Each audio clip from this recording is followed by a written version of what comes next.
kalejiran goizean, txistulariekaz eta trikitilariekaz, 12etan pareu gara argalan parantzan, eta bain gauz beste plaza baten jokuak egiteko eta poteo musikatu bat ingo gu herritik zehar. Hori da, taberna joango gara altagozaga, solantxe, taberna gutxizeri diru apuru bete mototzegu ezta.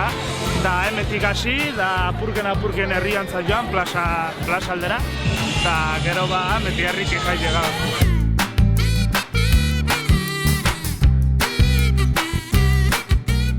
Ekarri dugu altaboza, da ingo ditu joku batzuk, herri animatzeko pizka bat, inautegi egunean.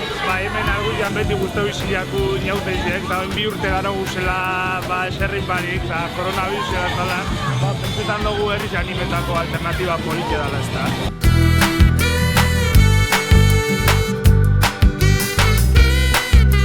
Egun gara beti Arrigorriagan jaia sortzen eta prestatzen egunean zehar, baina azkenean koronaviruso dela eta Mikael esan dagoen moduan geldiune bat euki dugu eta pentsa dugu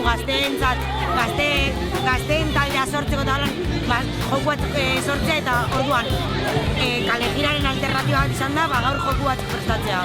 Eta ja zer gertatzen da gaur.